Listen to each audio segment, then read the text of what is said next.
The little English town of Hexham, just a short train ride from Newcastle, had always been the kind of place where the days flowed gently, like the River Tyne under a soft spring drizzle. It was the sort of community where neighbors called each other by name, where the church bells didn't just mark the hours, they stitched the fabric of life together. Births, weddings, funerals, and Sunday services followed their steady rhythm. In May of 1957, that rhythm would shatter forever. The Robertson family, the Sunday of May 5th, began with the same calm routine they'd known for years. John Robertson, a devout Catholic convert with a quiet determination in his eyes, was bustling about, making sure everything was in order. His wife Florence, who had once been a proud member of the Salvation Army before embracing Catholicism, moved with practiced efficiency through their modest, bustling home. Between them, they had 6 children, 4 boisterous boys and 2 girls who were the jewels in their crown. The oldest of the 2 daughters, 11-year-old Joanna, had a maturity beyond her years. She was the family's little caretaker, a girl with a flair for creativity, a gentle authority, and a deep, almost instinctive devotion to her younger sister. 6-year-old Jacqueline followed her everywhere, her boundless energy orbiting Joanna like a bright planet circling its sun. Where Joanna was careful, Jacqueline was fearless. Where Joanna led, Jacqueline mirrored. Jacqueline's forehead bore a faint but noticeable scar from a childhood accident, a tumble that had ended with her striking a metal bucket. It left a mark that, at the time, seemed no more significant than any childhood scrape. She also had a small dark birthmark just above her left hip, another detail no one imagined would one day matter. Every Sunday, the Robertson household moved to the quiet beat of their faith. Florence would dress the girls in their best clothes, smoothing collars and brushing stray wisps of hair. That morning, Joanna wore her favorite blue dress. Jacqueline chose a cheerful yellow frock that made her feel older than her years. The walk to St. Mary's Church was one of the girls' favorite rituals, a short journey filled with chatter about school, friends, and imagined adventures. John Robertson's faith had always been a pillar of their home, but beneath his Catholic devotion ran a private current he never shared with most people, a belief in reincarnation. It was an idea that had captured his imagination as a boy of 9. After reading a novel that hinted life might not end with death, the thought had stayed with him into adulthood, and though it clashed with Catholic teaching, he prayed often for some sign that the soul could return. Florence found this belief unsettling, even blasphemous, but she tolerated it. In silence, neither could have known that his quiet wish was about to be answered in the most devastating way possible.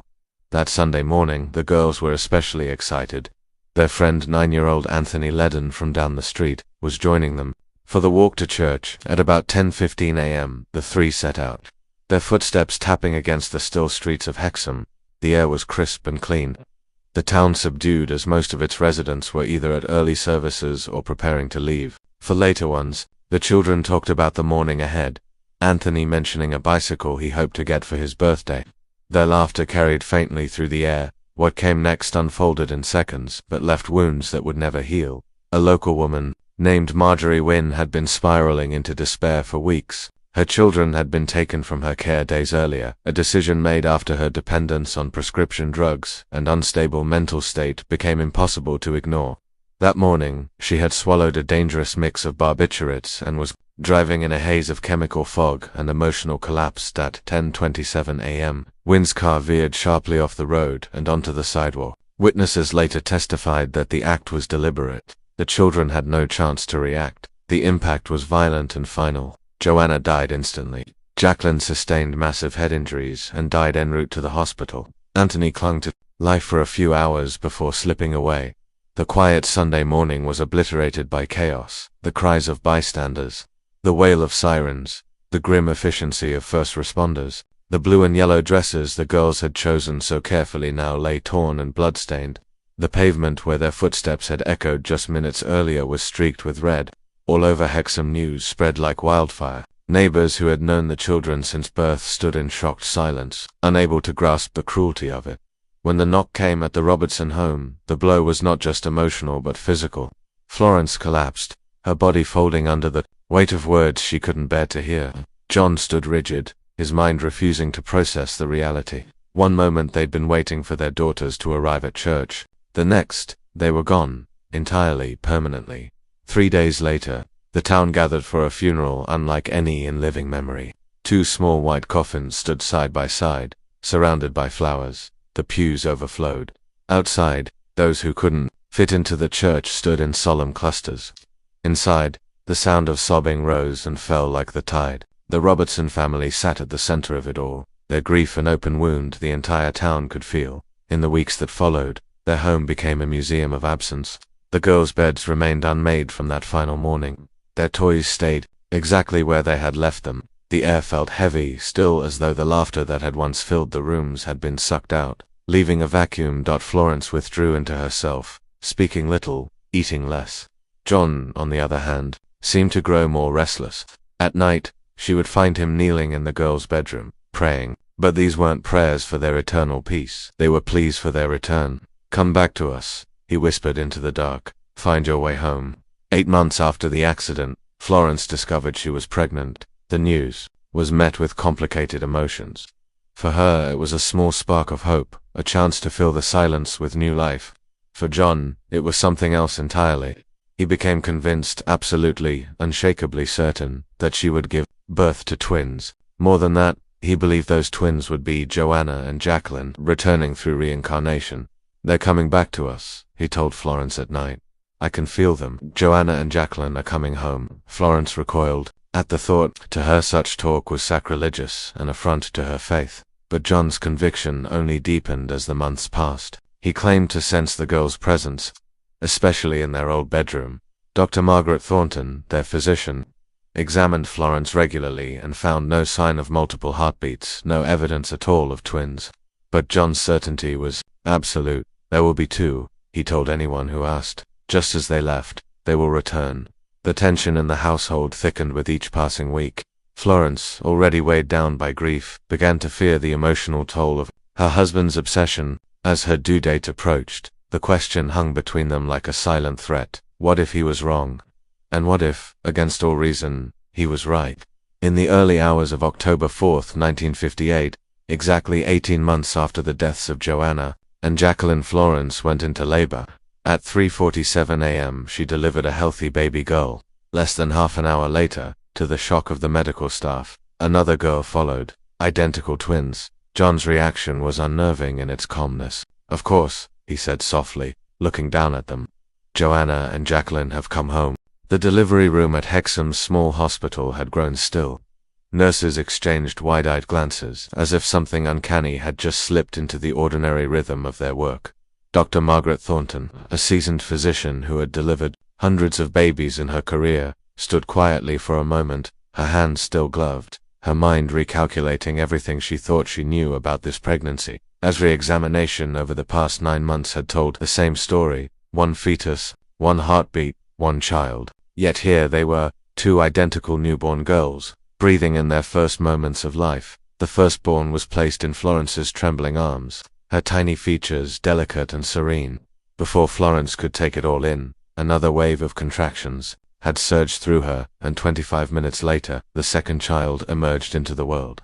John Robertson was not surprised. Not in the slightest. He stood beside the bed, his expression unreadable except for the faintest curve of satisfaction in the corner of his mouth. "Of course, there are 2, he said, his voice low but certain. "Joanna and Jacqueline have come home." The nurses assumed it was the poetic rambling of a sentimental father, but Florence felt the words settle in her chest like a stone. The babies, named Jillian and Jennifer, were identical twins, 1 fertilized egg split perfectly in 2, sharing the same DNA. At first glance, they were mirror images: soft dark hair, the same delicate features, the same small, searching eyes. But the illusion of perfect symmetry didn't last long. When the nurses began their routine checks, a small but striking detail emerged. Jennifer bore 2 marks that Jillian did not. The first was a reddish, slightly raised birthmark just above her right eyebrow, uncannily shaped like a healed wound. The second was a dark, round birthmark just above her left hip. Florence froze when she saw them. The first mark was exactly where Jacqueline's childhood scar had been, the one from the metal bucket accident. The second mirrored Jacqueline's birthmark with eerie precision. The sizes, the shapes, even the positioning were identical. Dr. Thornton frowned, noting the anomaly in the medical records. Identical twins, by definition, should share all major physical traits, while tiny differences could emerge over time. A mole here, a freckle there.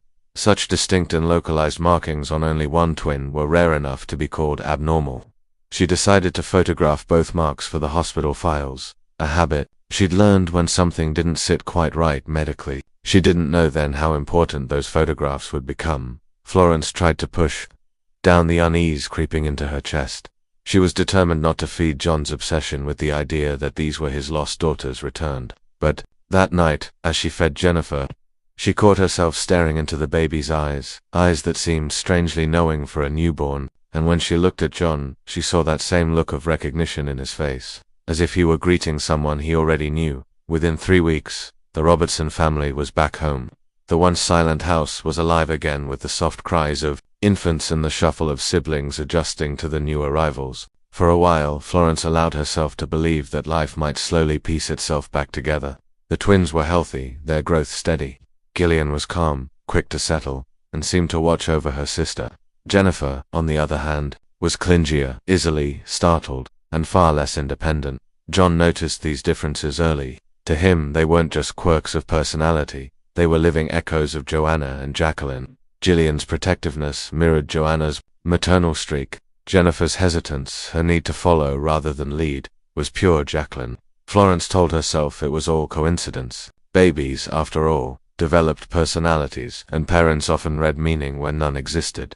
For their first year, nothing out of the ordinary happened. No strange behaviors, no unsettling remarks, just the ordinary challenges of caring for twins in a busy household. Florence clung to that normality like a life raft. She hoped, perhaps foolishly, that John's theories would fade, dissolved by the day-to-day exhaustion of fatherhood.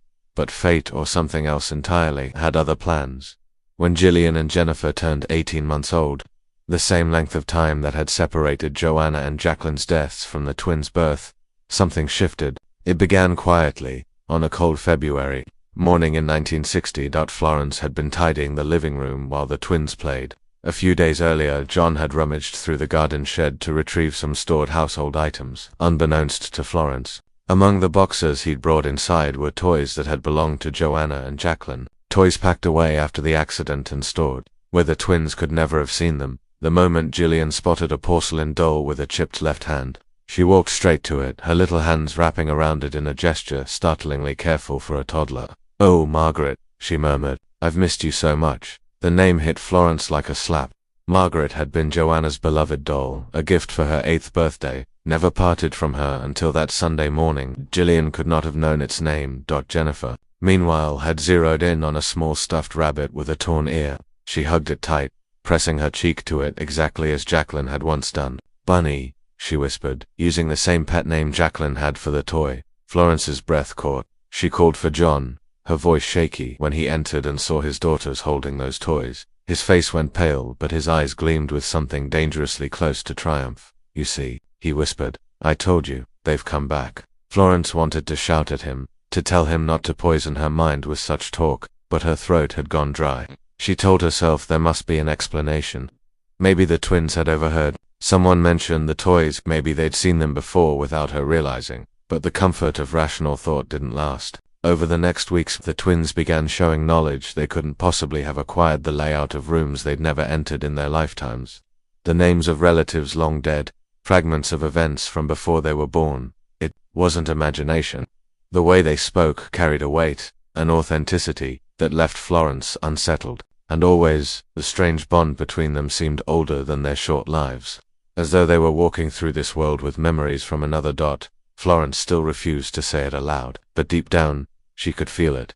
Something about her daughters was not entirely new. Something had come back with them. By the spring of 1961, Gillian and Jennifer Robertson were 2.5 years old, curious, talkative, and endlessly in motion. To most people, they looked like any other twins in a busy English household. But to Florence, their mother, every day carried moments that sent a chill through her heart. It wasn't just the odd familiarity they showed towards certain objects, or the way Gillian seemed to guide Jennifer like an older sister. It was the conversations. The ones they had when they thought no one was listening. One afternoon in April, Florence passed by their bedroom door and froze. The twins were sitting cross-legged on the floor, their dolls lined up in a row. Tone was calm, almost instructive. "Do you remember when we walked to church that Sunday?" she asked, arranging a doll's dress. "You were wearing your yellow one, with the little buttons." Jennifer nodded, her small face suddenly serious. I remember we were with Anthony. He was talking about his birthday. He wanted a new bicycle. Florence's pulse quickened. These weren't random scraps of play. They were accurate details from that morning. The day Joanna and Jacqueline died. And then the car came. Jennifer continued softly. It was loud. The lady was angry. I could see it. She hesitated, then whispered, "It hurt so much." "I remember the blood," Gillian replied, "and the screaming." Florence stepped into the room before she could hear more. "What are you two talking about?" she demanded, her voice sharper than she intended. The twins looked up at her with unsettling calm. "We were just remembering," Gillian said simply. "Before we came back." Florence's stomach turned. She told herself they must have overheard. Stories from older siblings or neighbors. Children absorbed things adults didn't realize. But deep down, her certainty wavered. The conversations didn't stop. They spoke about people they'd never met in this lifetime. Classmates from Joanna's school, a grandmother who had died years before their birth. They spoke of rooms in the family's old Wickham home, describing its orchard and the way the light fell through certain windows. Sometimes the memories were darker. One evening Florence found them huddled together after a nightmare. Jennifer was sobbing. "When the car hit us, I couldn't breathe," she said. "My mouth was full of blood. Everything went dark." Gillian reached out, touching the birthmark on Jennifer's forehead. "That's where you hit your head," she whispered. "That's where it happened." Florence didn't know what frightened her more, the words themselves, or the gentle, knowing way Gillian spoke them. She finally confided in their family doctor, Margaret Thornton, but Dr. Thornton dismissed the supernatural implications.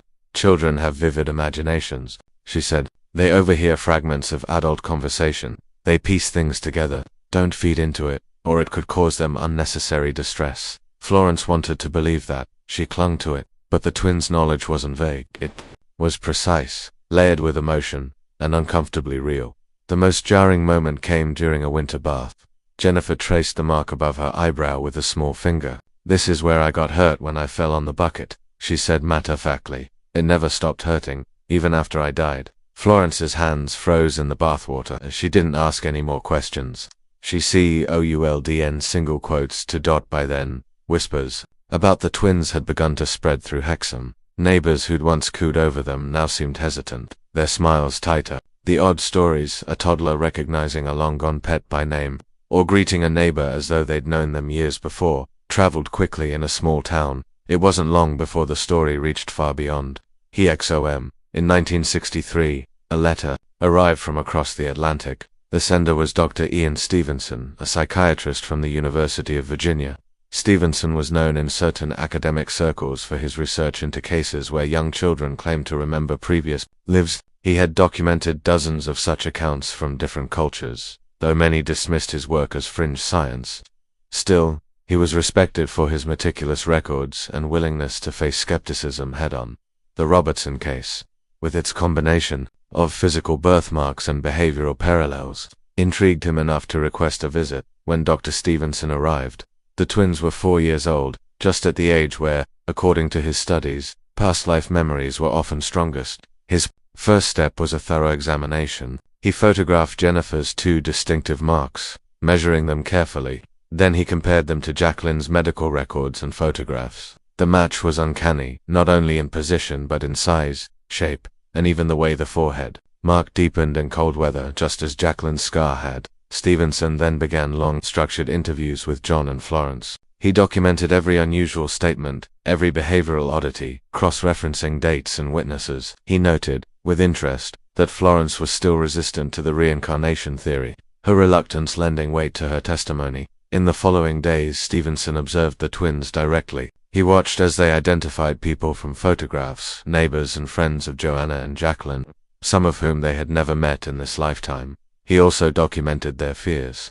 Both girls had a pronounced terror of cars, far beyond ordinary childhood caution. The sound of an engine starting would send them clutching each other, sometimes crying. If a vehicle passed too close, they'd freeze, wide-eyed until it was gone. Even their personalities seemed to echo the past. Gillian's protectiveness and confidence reflected Joanna's traits. Jennifer's shyness and dependence were pure Jacqueline. Stevenson noted these parallels alongside his physical and behavioral observations. To him, this was one of the most compelling cases he'd encountered, a rare alignment of physical evidence, witness accounts, and psychological continuity. For Florence, it wasn't about scientific proof. It was about the unsettling reality that every day her daughters seemed to carry a past she couldn't explain, a past soaked in tragedy.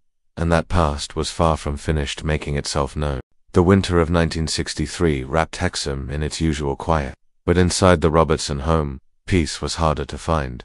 Gillian and Jennifer, now 4.5, were still small enough to curl into their parents' laps, yet old enough to carry conversations that could stop those same parents cold. For John Robertson, each moment of recognition or uncanny knowledge was a kind of vindication. For Florence, it was a fresh wound, a reminder of loss she longed to leave behind. And for Dr. Ian Stevenson, who now visited them regularly, it was an unfolding case study, a living puzzle of memory, identity, and what might exist beyond. Death. Stevenson had already documented the birthmarks, the toy recognitions, the fear of cars. But as he sat in the twins' living room that January, notebook in hand, he witnessed something new, something he would later call emotional recall. Twins were looking at a family album, one they had never seen before. The photographs showed moments from years earlier. Birthdays, summer picnics, Christmas mornings with Joanna and Jacqueline at the center. That's when we went to the park, Gillian said suddenly, pointing to a photo of Joanna pushing Jacqueline. On a swing. You were scared at first, but I told you to hold tight. Jennifer nodded. And then we had ice cream. Mine melted on my dress. Florence's throat tightened. She knew the day exactly she had cleaned that very dress, its sticky strawberry stains refusing to fade completely. A few nights later came the first of what would become regular terrors. Florence woke to the sound of muffled crying. She hurried to the twins' room and found Jennifer sitting upright, her cheeks wet. The car came too fast, she whispered, staring at nothing. It was so loud, and she looked so angry. Gillian was already awake, rubbing her sister's arm. Don't be scared. We came back. We promised we would. Florence tucked them in, but her hand shook. It wasn't just that they remembered. It was the way they comforted each other, as though both had walked through the same dark place and returned. Over the next months, Stevenson interviewed neighbors and extended family. Some told him about overhearing the twins speak casually, of people long gone using nicknames only those people's closest friends would know. Others recalled being greeted as though by an old acquaintance, despite having never met the girls before. One of the most startling testimonies came from Ellen Hartwell, the twins' former nursery teacher. She admitted to Stevenson that Jennifer had once drawn, in unsettling detail, the accident that killed Joanna and Jacqueline. The crayon sketch showed a street, a car with a specific shape and color, and 3 small figures. The driver's face had been drawn with jagged, angry lines. Destroyed it, Hartwell confessed, her voice low. I didn't want to frighten Florence, but it wasn't the kind of drawing a child makes from imagination. It was remembered. Meanwhile, the twins' fear of cars deepened. Trips into town became near impossible if a vehicle passed it close. Jennifer would clutch Gillian's arm and freeze, whispering under her breath. Once, when a lorry roared past, Gillian shouted, "Get away from the curb." The same warning Joanna had once shouted to her little sister years earlier. Stevenson began testing the twins' recognition further. One afternoon, he laid out photographs of various local people, including some who had been friends of Joanna and Jacqueline. Without hesitation, the girls named several of them correctly. In one case, Jennifer pointed to an elderly woman's picture and said, "She gave us sweets after church." Florence confirmed it was true. Mrs. Temple had indeed done so, but she had died a year before the twins were born. Florence, though still resistant to John's belief in reincarnation, could no longer dismiss everything as coincidence. Some moments were too precise, too emotionally charged. But the memories weren't the only things haunting the twins. By the time they turned 5, their nightmares had become a regular, almost ritual presence. Sometimes they would wake screaming, trembling with a fear that seemed to roar for children so young. Other times, they'd wake quietly, their eyes open but unfocused, as if they were still halfway in another world. One night, Florence woke to hear Gillian murmuring in her sleep. She leaned close and heard, "Don't worry, it didn't hurt for long. We were together." The words made Florence's skin crawl. John, on the other hand, saw these episodes as proof of what he had believed all along. "They're remembering," he told Stevenson. "It's fading slowly, but it's real." The twins' older brothers had their own complicated reactions. Some avoided the subject entirely. Others admitted privately to Stevenson that the girls sometimes moved or spoke in ways so similar to Joanna and Jacqueline that it felt like having them back. And yet not back at all. The tension in the house grew heavier. Florence feared the psychological cost of these memories, both for her daughters and herself. John feared the day the memories would vanish entirely, and Stevenson, always calm but watchful, knew from his research that such memories typically faded around age 5 or 6. That knowledge made every interview, every observation, feel like a race against time. In the spring of that year, he sat with the girls in the back garden, asking them gently about their earliest memories. Gillian spoke first. "I remember when we lived in Wickham," she said. "We had a garden with apple trees. We played there with the boys." Florence, standing nearby, felt her heart drop. The Wickham house had been sold before the twins were born. They had never seen it, not in this lifetime, Jennifer added quietly, and there was a big window in the kitchen. You could see the church from there. Stevenson noted every word, his pen scratching quickly across the page. The light was fading, the air cooling with the onset of evening. As the girls ran off to play, Florence stood beside him. "How much longer?" she asked. "Not long," Stevenson replied. "If my other cases are a guide, the memories will start to fade soon. It will be like a door closing." Florence said nothing. She wasn't sure if she wanted that door closed or if she was terrified of what might remain open.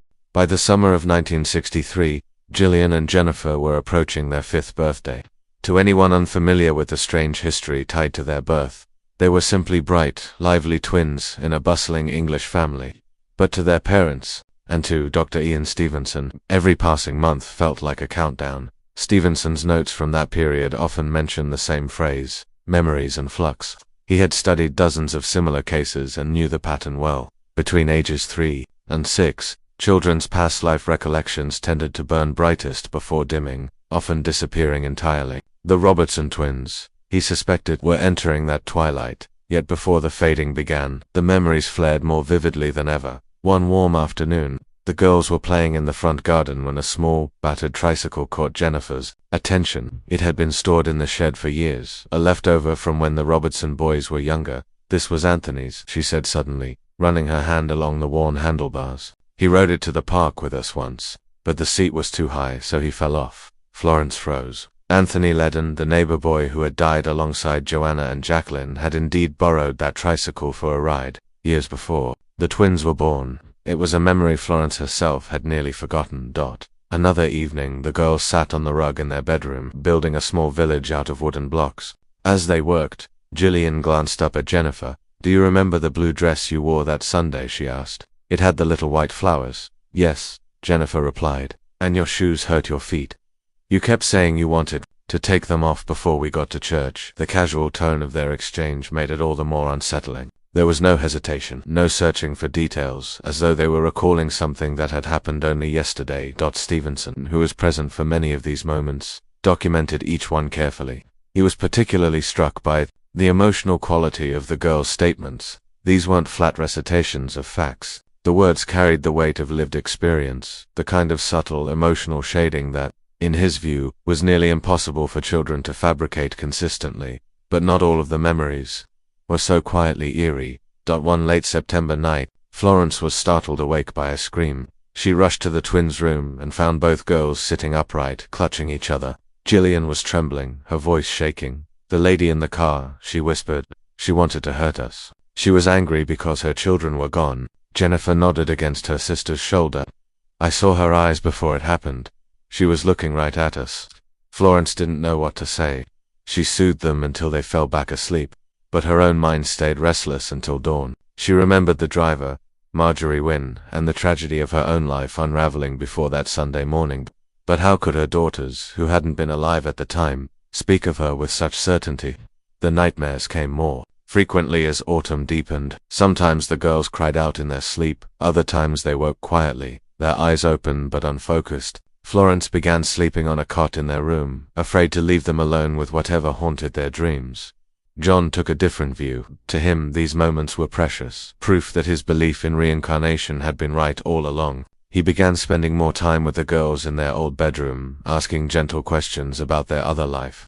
Florence hated it. She feared he was encouraging the memories to stay alive when they should be allowed to fade. The tension between them grew sharper. Conversations about the twins often ended in arguments, John insisting they were living proof of the soul's return, Florence pleading for normality, for the girls to grow up without the weight of the past. By December, Stevenson began to see what he had predicted.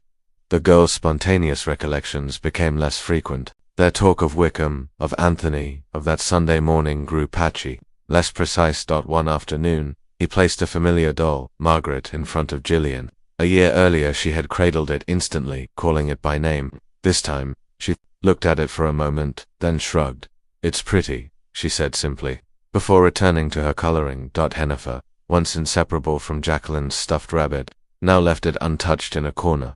It was as though an invisible curtain was being drawn one Florence welcomed. But John mourned. Stevenson noted the shift with both satisfaction and melancholy. In his view, the fading was part of a natural transition. "It's like a door," he told Florence privately. "It stays open for a short time, then closes so the child can live fully in the present life." But before the door shut entirely, there were still flashes, brief startling glimmers that reminded everyone how thin the boundary could be.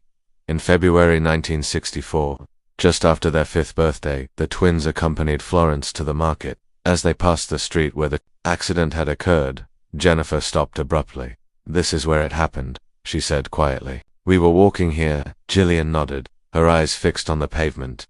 "You were holding my hand. I told you to stay close." Florence felt her knees weaken. The market bags bit into her hands. She steered them away quickly, saying nothing. By the spring, such moments had dwindled almost to nothing. The girls no longer spoke of their other life unless prompted, and even then, their answers were vague, sometimes confused. When Stevenson visited that summer, he found them chattering happily about school, friends, and games. Their fear of cars had softened, though it still flickered in crowded streets. "They've crossed over," he told John and Florence. "The memories will stay gone now, unless something extraordinary reawakens them." For Florence, it was a relief. For John, it was the end of something miraculous. For Stevenson, it was the close of one of the most extraordinary early phases of a case he would follow for decades. What none of them knew was that years later, when the twins were grown women, that door would creak open again, just long enough to remind them all that some echoes never truly fade. By the summer of 1964, Gillian and Jennifer Robertson had crossed an invisible threshold. The strange comments, the eerie recognitions, the whispered nightmares, all of it had begun to recede like a tide slipping back into the sea. To their teachers and classmates, they were simply the Robertson twins, bright, curious, sometimes mischievous, and unusually close. The whispers that had once followed them through Hexham had quieted, though never entirely faded. In a town as small as this, memories like gossip were slow to die. For Florence, the change was a blessing. She no longer woke in the middle of the night to find her daughters shaking from dreams of metal and blood. She no longer dreaded overhearing conversations that made her heart stop. The girls spoke of the present now, school projects, birthday parties, the petty dramas of playground friendships. But for John, the change was bittersweet. He had believed so fiercely that Joanna and Jacqueline had returned, and for 5 years he'd seen that belief confirmed in countless ways. Now, the signs were fading, and with them, what he considered proof of life beyond death. Still, he carried a private certainty. They came back, he told friends who dared to ask. They came back to show us. Dr. Ian Stevenson, for his part, did not consider the case closed. Though the most dramatic phase was over, he continued his visits, sometimes yearly, sometimes after longer intervals. He documented not only the fading of the memories, but also the twins' development into individuals who, while still close, were now clearly distinct from the sisters they might have once been. He also noticed subtler remnants of the past. Gillian retained a protective instinct toward Jennifer, stepping in to smooth conflicts or guide decisions. Jennifer, though growing more confident, still had a tendency to follow Gillian's lead, a dynamic Stevenson had seen in Joanna and Jacqueline. The birthmarks, of course, remained. Jennifer's forehead mark still deepened in cold weather, just as Jacqueline's scar once had. The darker mark above her hip stayed unchanged. Stevenson photographed them again during one of his later visits, not because he expected them to fade, but because he knew they were the most tangible physical evidence in the case.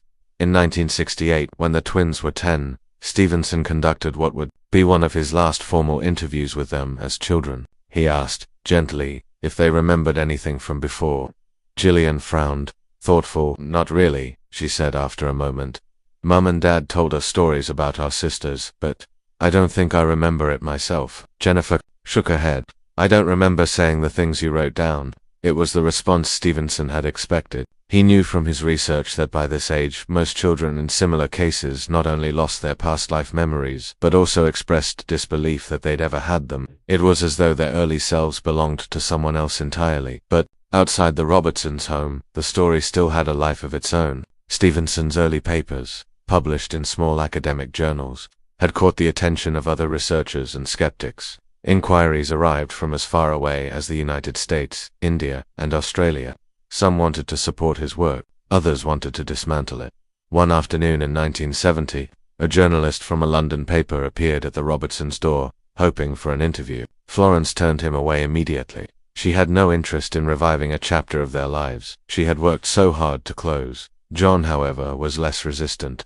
He spoke to the man briefly at the gate, offering only the barest outline of the events. The article that followed was short, but it reignited local gossip for weeks. The twins themselves remained mostly unaware of the attention. Their lives were full of the normal milestones of adolescence: school dances, exams, sibling squabbles, first crushes, but there were moments, brief, fleeting, when something older seemed to stir beneath the surface. At 13, Gillian once told Jennifer during a walk home from school, "I feel like I've been here before." When Jennifer asked what she meant, she shrugged. "This street, it's like I can remember walking here with different shoes on." Jennifer laughed it off, and Gillian didn't bring it up again. Stevenson noted such moments when he heard of them, but he didn't press. He had come to believe that forcing the memories to the surface could distort them. His role, he felt, was to document, not to shape. The Robertsons' older sons, now young men, still carried complicated feelings about the case. In private conversations with Stevenson, one admitted that seeing Gillian and Jennifer grow into young women made him feel as though Joanna and Jacqueline had had another chance. But he also confessed it was unsettling, like you're loving someone for who they are now, but you can still see someone else looking back at you. By the mid-1970s, Gillian and Jennifer were in their late teens, carving paths toward adulthood. Gillian had a practical, nurturing streak and talked of becoming a teacher. Jennifer leaned toward artistic pursuits, sketching, music, though she was quieter about her ambitions. If their early lives had been shaped by echoes of the past, their late teens were defined by a conscious turning toward the future. They dated, worked part-time jobs, dreamed about leaving Hexham for bigger cities. Still, Stevenson visited when he could, even if only for a cup of tea and a brief chat. His notes from a 1977 visit record one final, curious detail from their youth. During a conversation about childhood games, Jennifer suddenly said, "I used to have dreams about a garden with apple trees. I don't anymore." Stevenson asked her to describe it, and her words matched perfectly the orchard of the family's old Wickham home, a place he had never visited in her current life. She seemed surprised when he told her. "Really? That's strange," she said, then moved on to another topic. For Stevenson, it was a reminder, even when the door seemed closed. A sliver of it could remain ajar, letting through a brief, unguarded flicker of memory. By the time the twins entered their 20s, the Robertson case had shifted in character. What had begun as a living, unfolding phenomenon was now a completed chapter, at least in the girls' conscious minds.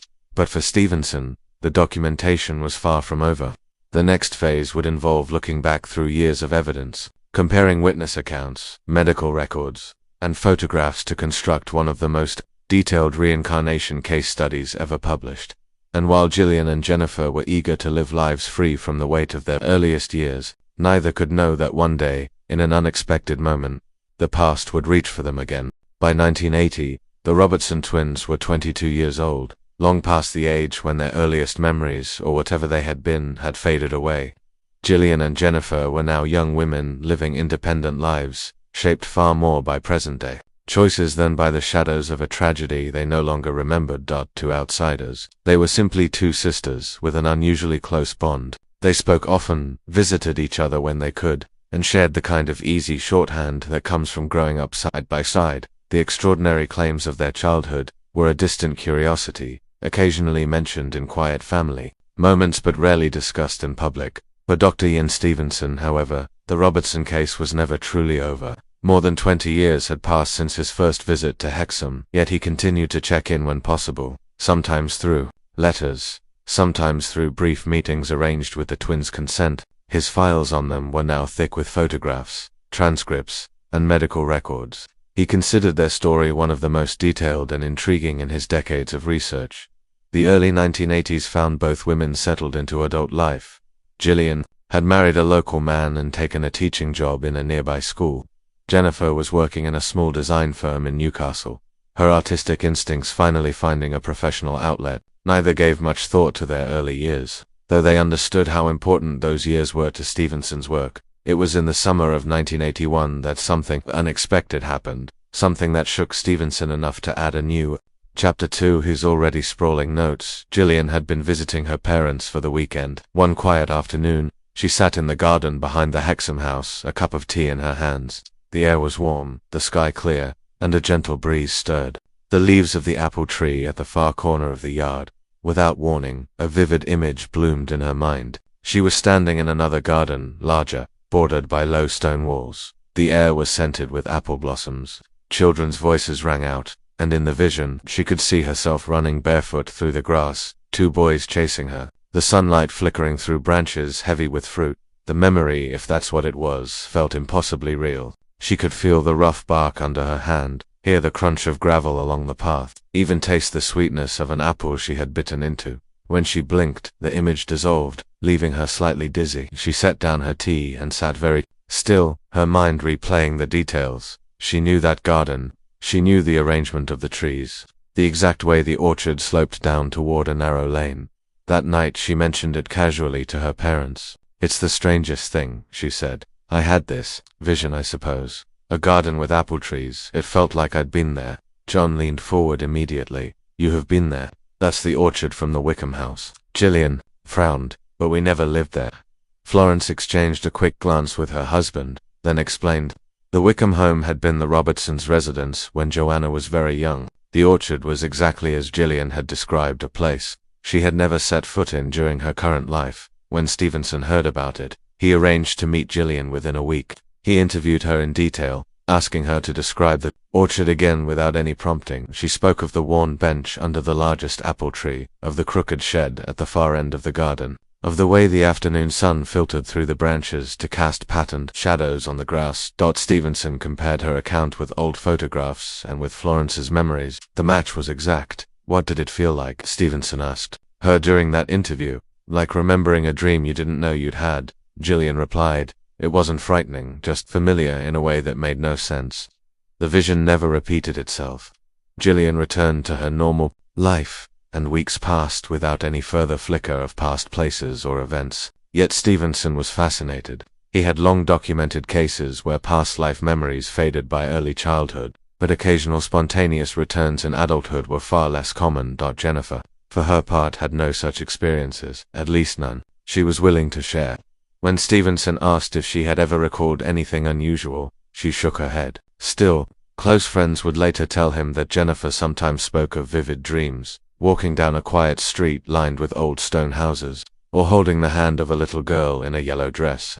She never claimed these dreams were memories, but the images disturbed her enough that she had sought counseling more than once. Stevenson added these second-hand reports to his files, though he treated them cautiously. Without Jennifer's direct confirmation, they could not carry the same weight as Gillian's orchard vision. By the mid-1980s, both twins had firmly stepped into the lives they had built for themselves. Stevenson's role shifted from active investigator to archivist, organizing decades of evidence. He assembled timelines, matched photographs to witness statements, and cross-referenced the twins' behaviors with those of Joanna and Jacqueline. In private, he admitted to colleagues that the Robertson case still troubled him, not because he doubted its authenticity, but because it resisted every attempt to explain it. Within the boundaries of conventional science, the birthmarks alone defied medical logic. Blood tests had confirmed Gillian and Jennifer were monozygotic twins, identical in every strand of DNA, yet Jennifer bore two distinctive marks that mirrored the scars and birthmark of a deceased sibling. No geneticist Stevenson consulted could account for it. And now there was Gillian's orchard memory, surfacing decades after the supposed reincarnation link had gone silent. For Stevenson, it was a reminder that the boundaries between past and present might be more porous than anyone understood. In one of his last recorded conversations with the twins during that decade, Stevenson asked Gillian if she thought that orchard memory meant anything. She paused before answering. "I don't know," she said finally. "Maybe it means the past isn't really gone, maybe it just sleeps." By the mid-1980s, Dr. Ian Stevenson's office at the University of Virginia was overflowing with files, photographs, and transcripts from decades of research. Among the hundreds of cases he had investigated across the globe, the Robertson twins remained one of his most detailed and stubbornly unexplainable. The active phase of the case.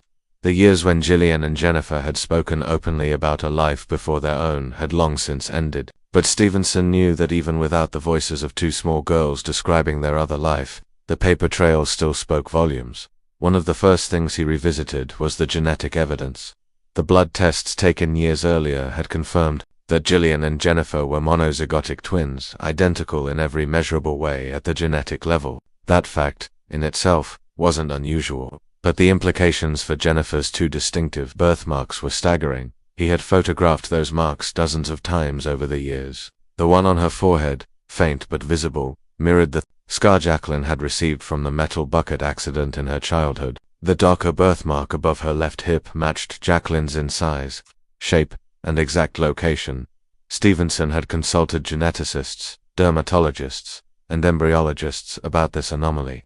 None could explain how two children with identical DNA could develop such significant differences in skin markings, especially when those differences aligned perfectly with the injuries and marks of a deceased sibling. Dr. Margaret Fitzgerald, a geneticist at Cambridge University, put it bluntly when Stevenson showed her the records. Given their DNA, this is not possible under any normal developmental process. The physical evidence was only one pillar of the case. The witness accounts were another.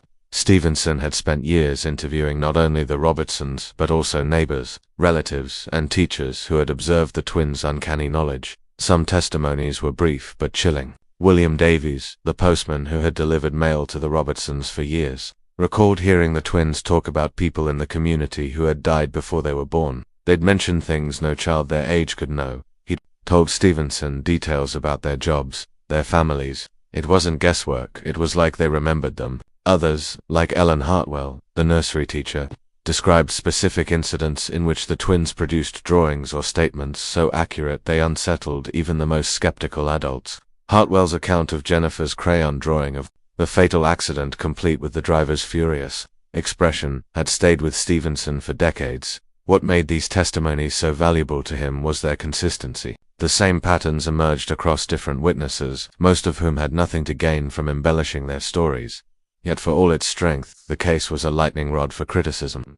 By the 1980s, Stevenson's research into reincarnation was well known and controversial. Mainstream science, rooted in materialism, had little room for the survival of consciousness after death. Skeptics accused him of confirmation bias, suggesting that parents like John Robertson, with strong pre-existing beliefs, could unconsciously influence their children's behaviors and statements. Stevenson countered these arguments with the facts. That made the Robertson case so unusual. Florence Robertson's initial resistance to the idea of reincarnation, the sheer specificity of the twins' statements and behaviors, the presence of physical marks with no genetic explanation, the corroboration from independent witnesses who had no stake in the outcome.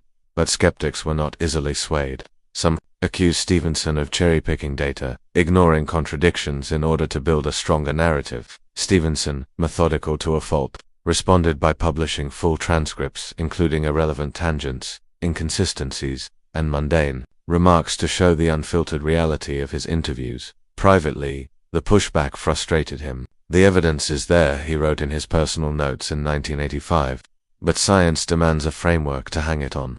Without a mechanism for how such things could occur, the data will always be dismissed by some. While the academic debates raged quietly in journals and conferences, the Robertson twins themselves were largely untouched by it. Gillian was now a mother, raising her own children in a nearby town. Jennifer continued her work in design, living a quieter life and avoiding any public discussion of the case. And yet, the past had a way of finding them. In 1986, Stevenson received a letter from a former neighbor of the Robertsons who had moved to Scotland years earlier. The man described a visit from Jennifer, who had been in the area for work. While walking through his garden, she had remarked, "I used to know someone who had a fence like this. We used to sit on it after school." The neighbor, curious, asked her who she meant. Jennifer frowned, as though puzzled by her own words. "I don't know," she admitted. "It just came to me." For Stevenson, these small slips of familiarity were like cracks in a wall, brief unplanned openings where something older might seep through. They were not proof, but they were enough to keep the Robertson file from ever feeling complete by the end of the decade. Stevenson had organized the Robertson material into a structure he planned to include in his next major book, Children Who Remember Previous Lives. He catalogued over 30 separate correlations between the twins, early behaviors, and the lives of Joanna and Jacqueline. In the closing section of his notes, he wrote, "Even if we set aside the possibility of reincarnation, we are left with phenomena that resist conventional explanation, the presence of birthmarks that match past injuries, behavioral patterns that emerge without environmental cause, and memories detailed and emotional that align with events prior to birth. The Robertson twins, in life and in memory, challenge the assumption that consciousness is bound solely to one body, one lifetime." The words would sit on the page for several years before being published, but to Stevenson, they summed up why, even after the girls had grown into ordinary women, their story still mattered. For him, the case was never about proving reincarnation outright. It was about documenting anomalies so precise, so consistent, that they demanded attention, whether they were glimpses into a survival of the soul, or something else entirely. He believed they pointed toward laws of consciousness not yet discovered. Somewhere in Hexham, two women lived their lives, largely unaware that to researchers around the world, they were still part of a mystery that refused to fade. By the late 1980s, Dr. Ian Stevenson's work had taken him far beyond the quiet streets of Hexham. His travels had carried him to remote villages in India, rural Turkey, bustling cities in the United States, and tiny mountain towns in Lebanon, all in search of the same thing, children who claimed to remember lives before their own. Over the years, he had documented hundreds of cases. Some were vague, their details lost to time or easily explained by chance. But others carried the same strange weight as the Robertson twins' story, that impossible mixture of behavioral continuity, precise memory, and physical evidence. And it was the physical evidence that most fascinated him now. In roughly 35% of his most compelling cases, Stevenson noticed a striking pattern: children born with birthmarks, moles, or scars that corresponded exactly to wounds or marks from a person who had died before their birth. These marks were not random. They matched in location, size, and sometimes even texture. The Robertson twins fit perfectly into that category.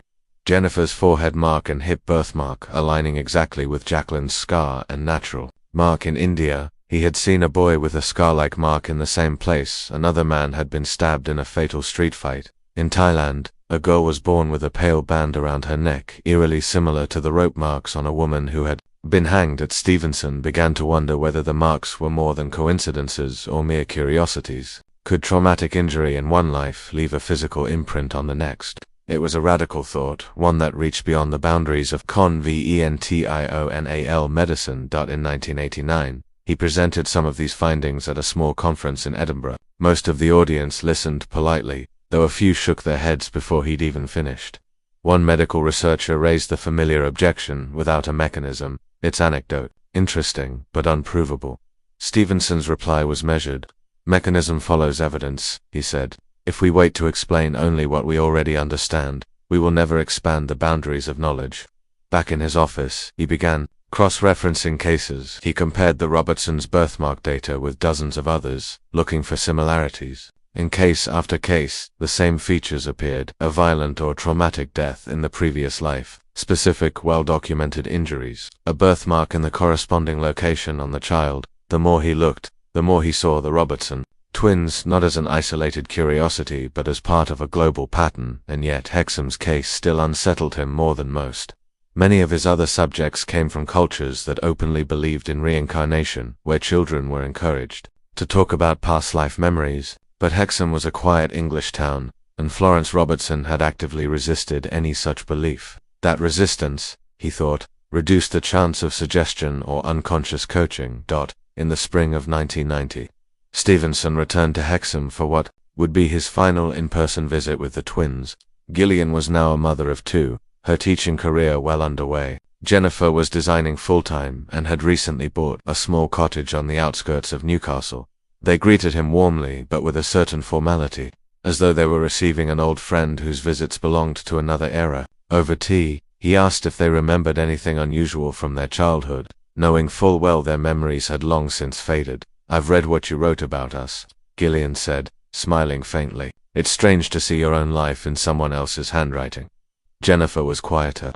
She admitted she still had occasional dreams she couldn't explain, walking down a road she didn't recognize, hearing church bells, feeling a rush of fear at the sound of an engine, but she insisted they were just dreams. Before leaving, Stevenson photographed Jennifer's birthmarks one last time. The marks were unchanged, just as clear as they had been on the day he'd first seen them in 1958. He suspected they would remain for the rest of her life. That summer, while compiling his notes, he found himself writing a line that surprised even him. If the Robertson case stands alone, it is a mystery. If it is placed in the context of dozens like it, it begins to look like evidence. The following year, Stevenson began preparing a major comparative study, pairing the Robertson twins case with others that had similar features: children born shortly after the death of another, birthmarks matching past injuries, and memories too specific to dismiss as chance. But there was another layer too, hexam that had haunted him for years, one that was harder to quantify. During his early visits he had noticed a certain tension in the town whenever the twins' names came up. Neighbors hesitated to speak openly. Witnesses lowered their voices when recalling strange incidents. It wasn't just skepticism, it was fear. Some locals admitted privately that being around the girls in their early years had felt unnatural, though they struggled to say why. Others had chosen to keep their observations to themselves, worried about being thought superstitious or worse, about attracting something they didn't understand. One elderly resident told him, "It's not that people didn't believe, it's that they did, and they didn't want to talk about it." Stevenson added those remarks to his private journals, unsure whether to include them in any formal publication. He knew they were subjective impressions, impossible to verify, yet they hinted at the larger impact of cases like this, not just on the families, but on the communities that witnessed them. By the early 1990s, Stevenson's health was beginning to show the wear of decades of travel and meticulous research. Still, he pressed on, determined to publish as much as possible before time ran out. The Robertson case would take its place among his most prominent examples, appearing in multiple books and lectures. Yet even as he wove it into the broader tapestry of his findings, he kept returning to certain details: the chipped porcelain doll named Margaret, the stuffed rabbit with a torn ear, the way two toddlers had walked straight to them after 18 months of life and claimed them as their own. These moments, he thought, were not just data points. They were human stories, and it was in those human stories that the mystery lived most vividly. And somewhere in Hexham, Gillian and Jennifer Robertson carried on with their lives, the door to their earliest memories long closed. But Stevenson knew, as all his research had taught him, that even the most tightly shut doors could sometimes swing open without warning. By the mid-1990s, Dr. Ian Stevenson was in his late 60s, his hair now fully silver, his movements slower but still deliberate. He had spent more than 30 years chasing fragments of memory across continents, sitting cross-legged on dirt floors in remote villages, and leafing through birth certificates in dusty municipal offices. The Robertson twins had become part of his own life story, not just as a case file, but as a thread woven through decades of work. Whenever he lectured on his findings, their photographs often appeared in his slides: two smiling girls in matching dresses, one with a faint mark on her forehead, the other watching her sister with an almost protective gaze. By now, Stevenson knew he would not convince everyone. Skepticism was stubborn, and the subject matter itself carried a stigma few academics wanted to touch. But his focus had shifted. It was no longer about persuading the scientific mainstream, it was about preserving the record for the future. "Even if I can't answer all the questions," he told a colleague in 1996, "I can make sure the questions survive me." The Robertson file had grown into a thick archive: transcripts, photographs, taped interviews, medical charts, even sketches of accident scenes. There were notes in Florence Robertson's careful handwriting, John's more energetic scrawl, and Stevenson's own neat, compact script. It read like a layered biography of two lives lived twice. His last in-person meeting with the twins took place in the summer of 1997. Gillian, now in her late 30s, was still teaching and raising her children. Jennifer was running her own small design studio, traveling occasionally for work but spending most of her time in Newcastle. They met at the old Robertson home, now quieter but still filled with the familiar hum of family life. Stevenson, walking with a cane, settled into an armchair while the women poured tea and asked after his health. It was a pleasant, almost ordinary afternoon, until Jennifer, unprompted, mentioned a dream she'd had a few nights before. "I was in a street I didn't recognize," she said. "Cobblestones, narrow, with a row of shops on one side. I was holding someone's hand, but when I looked I couldn't see their face. Then I heard a car, and I woke up. Stevenson asked if she'd been thinking about her childhood. She shook her head. It didn't feel like childhood. It felt older. Gillian looked at her sister but said nothing. Stevenson didn't press. He had learned over the years that memories, if that's what they were, surfaced most naturally. When left alone, he simply made a note of it in his pad. Jennifer dream, possible link, past life fragment. That night, as he stayed in a small hexam in Stevenson, thought about the arc of their case. The vividness of the early years, the slow fading, the rare adult flickers like Gillian's orchard vision and Jennifer's recurring dreams. It was like watching a candle burn bright, dim, and then flare briefly before settling into a soft, steady glow. In the years that followed, Stevenson's own health began to fail. Still, he worked tirelessly, organizing his lifetime of cases into a final series of books. The Robertson twins appeared prominently in European cases of the reincarnation type. Published in 2003, in its pages, he laid out their story with the same clinical precision he applied to all his work, but beneath the formal language, there was a quiet reverence. He included every major element, the birthmarks, the early recognitions, the toys claimed as their own, the accident recollections, and the gradual fading of memories. He noted Florence's reluctance, John's conviction, and the corroborating witnesses. He also highlighted what made the case exceptional, that it had occurred in a culture where reincarnation was not a common belief, reducing the likelihood of suggestion. Stevenson didn't claim to have solved the mystery. Instead, he framed it as one more piece in a puzzle that stretched far beyond any single lifetime.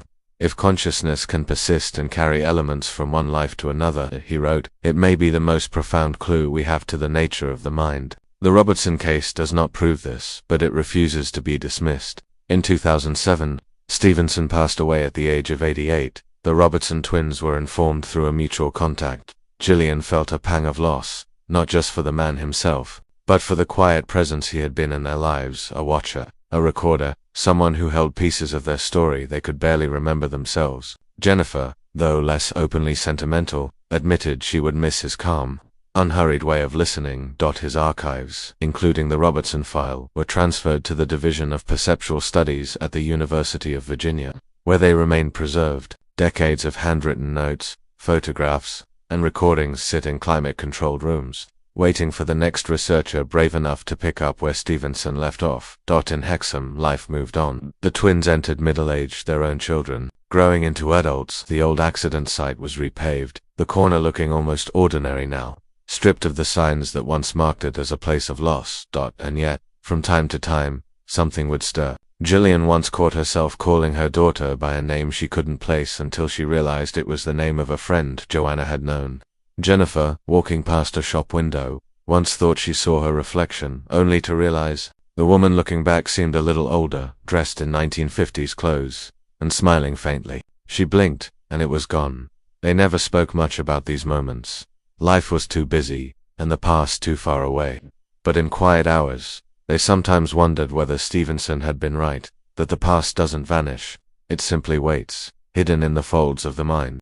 By the early 2010s, Gillian and Jennifer Robertson were in their 50s. The years had brought lines to their faces and silver to their hair, but the closeness between them remained unchanged, an invisible thread running through every stage of their lives. The strange chapters of their early childhood had faded into what felt like another lifetime. They were teachers, designers, mothers, and friends now. Their days revolved around work, family gatherings, and the everyday patterns of ordinary life. And yet, even the most ordinary life can hold shadows. One autumn afternoon in 2012, Gillian was sorting through an old family trunk in her mother's attic. Beneath folded blankets and photo albums, she found a small box labeled Simply Toys. Inside was the chipped porcelain doll named Margaret and the stuffed rabbit with the torn ear. She froze. The toys were smaller than she remembered, or perhaps she was simply seeing them with adult eyes. But the sight of them stirred something deeper than nostalgia. She could almost hear the faint rustle of the dresses she and Jennifer had worn the day they first laid claim to these objects, insisting they were theirs long before anyone had told them their sisters' names. She took the box downstairs, placing it on the kitchen table. When Jennifer arrived later that day, her eyes went immediately to the rabbit. She picked it up slowly, running her fingers over the worn fabric, her brow furrowed. "This feels familiar," Jennifer murmured. "Like, I used to hold it when my hands were smaller." They didn't speak about it much after that. The toys were returned to the attic, but the moment lingered, a quiet reminder that the past was never as far away as they liked to think. That winter, Gillian had another dream about the orchard. She hadn't thought about it in years, but in the dream it was as vivid as ever. The dappled sunlight, the scent of blossoms, the worn bench under the largest tree. She woke with the lingering impression that someone had been there with her, though she couldn't remember their face. Jennifer, too, had a dream she chose not to share until weeks later. In hers, she had been standing on a narrow road, holding the hand of a younger child. A car approached, horn blaring. She woke before it reached her. They spoke of these dreams quietly, almost reluctantly, as though saying too much might call the memories back in a way they weren't prepared for. Meanwhile, beyond Hexham, their story still lived in the pages of books and research papers. The Robertson case was cited in academic discussions on reincarnation, in skeptical analyses, in documentaries, and in online forums where strangers debated whether their early lives could be explained by anything other than coincidence. Some dismissed it outright. Others clung to it as proof that death might not be the end. But for the twins themselves, it was neither proof nor parlor trick. It was simply the first chapter of their lives, written in a language they could no longer fully read. The death of their parents closed another door to the past. John's conviction had been unwavering to the end. Florence had softened over the years, eventually admitting that something had happened that she couldn't explain. When they were gone, so too were the first-hand memories of those earliest, strangest days. In 2018, a graduate student from the University of Virginia reached out to them while preparing a thesis on Stevenson's legacy. He asked if they'd be willing to speak on record. Gillian declined politely. Jennifer didn't reply at all. "It's not that we're hiding anything," Gillian told her sister afterward. "It's just, what more is there to say? We don't remember the way we did as children. All we have now are stories, even if they're about us." And yet, the past had one more quiet turn left. In the summer of 2020, Jennifer visited the village where the Wickham house once stood. The orchard was gone, replaced by a row of new houses.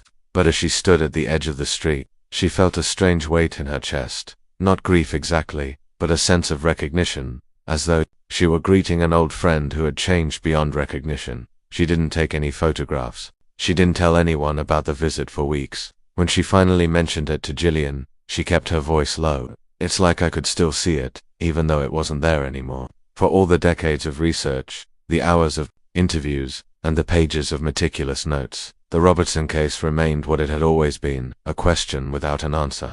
Stevenson's words still stood in the university archives. The Robertson twins do not prove reincarnation, but they resist every explanation that denies it. And maybe that was the point. Not every story is meant to resolve. Some are meant to remain open, like an unclosed book on a table, daring the next reader to turn the page. For Gillian and Jennifer, the truth of their lives might always live somewhere between memory and myth, a place where two little girls once walked into a living room, found their sister's toys, and claimed them without hesitation. Whether that claim reached across the impossible gap between lives, no one could say, but the mystery had followed them into every decade of their lives. Even if only as a whisper. In Hexham, people still spoke of them occasionally, though the younger generations knew only fragments of the story. Some remembered the birthmarks, others remembered the accident, and a few remembered the way the twins, barely toddlers, had pointed to familiar places they could not possibly have known. The sisters themselves rarely revisited the past in conversation,